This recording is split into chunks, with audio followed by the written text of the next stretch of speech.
First off, you had the winning streak snapped, 2 losses in conference play. They weren't blowouts, they were losses, but what came out of the 2 conference games for you guys? We felt good about our performance on Saturday night against Cal State San Bernardino, a team that was picked to preseason win our conference and is undefeated at this point. Thought we competed well. We were definitely in the game from start to finish. We were on a momentum high at halftime, feeling really good about ourselves. Thought we were overachieving at times. So game plan was intact, it was working. They came out in the second half and performed really well. They were hitting shots, well-defended shot attempts that were going in.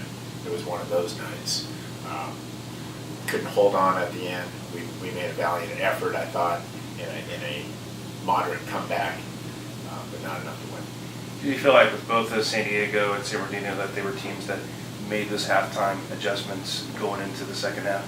UC San Diego, hats off to them on a great halftime adjustment or pre-halftime adjustment. During the first half, we were up 19 points.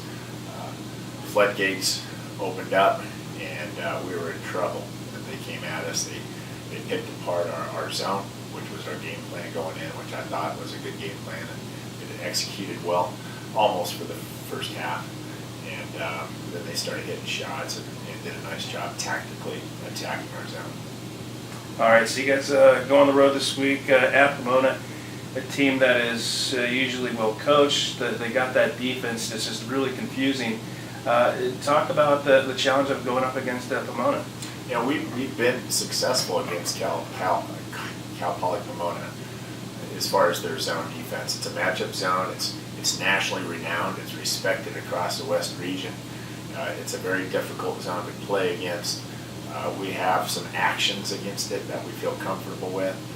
It's like no other preparation in our conference in that they're unique on how they defend you. We're full bore here right now this week in practice, trying to prepare for that.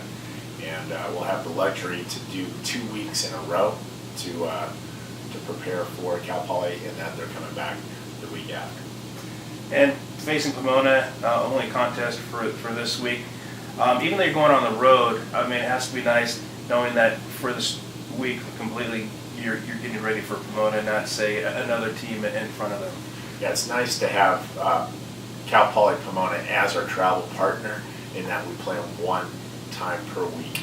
And we do have Pacifica University thrown into our schedule next Monday. So we'll travel Friday, go down to Los Angeles, play them on Saturday, travel back up the North Coast on Sunday, and then quickly play a game on Monday without much preparation at all, and then prepare again Tuesday through Friday for a Saturday home game on the 21st. We're going to talk more about next Monday's contest, more about Pomona and your game plan against them. You know, we need to continue to compete, which I thought we did. We need to continue to hustle, play hard, clean up some of our fundamentals, and defensively not just get a stop here and there, but consecutive 3, 4, 5 stops in a row. If we can do that against Cal Poly Pomona, I like our chances of winning not only here at home but on the road this weekend. Do you feel like the younger guys you've had out there, has it been more of a challenge for them, or do you think they're doing quite well knowing that they don't have a lot of conference games under their belts? I think the young guys, our freshmen, and even the new guys on our roster are excited about the CC2A. They didn't know who UC San Diego was or Cal State San Bernardino. They had no idea of the rivalry, the history, and so each week it's enjoyable as a coaching staff, educating our new players and certainly our freshmen on what this is, what this means to our program, what it means to our fans, our community. And it's enjoyable, you know, getting these guys getting their feet wet, getting these freshmen exposure that they thought they were coming in as red shirts, and here they are starting and playing major minutes for the Lumberjacks. After the 2 conference losses, how hungry are you guys to go on the road and get in the win column in CC2A play? Yeah, it'd be an incredible win on the road. It really would. If we could pull off a victory at Cal Poly Pomona, we feel extremely good about ourselves. Playing Linfield next Monday, keep the momentum going, and then continue that with another victory before Christmas. We feel like Santa Claus came early. And well, since we won't see you until you guys take the court next week against Linfield, I know they're after Pomona, but can you talk a little bit about them for next Monday? Yeah, the relationship there with their coach, Shannon Rosenberg, he was at Foothill Junior College in the Bay Area. He went to UC Davis. He and I have been friends for a long time. He just got the job at Linfield this year. This season's his first season there. So we, this summer, got this game together on the schedule. I look forward to competing against him.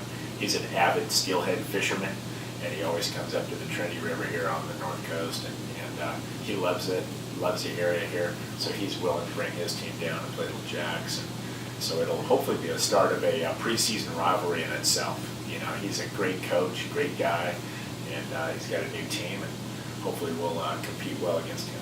Might have to do some ice fishing. Ice. All right, cool. That's all I got. Coach played good defense, kept the other team scoring levels down, throughout the most half, but then in the last couple of games, the second half, they started to really get hot. What do you need to do to be able to limit the other team shooting, throughout the whole game in the future?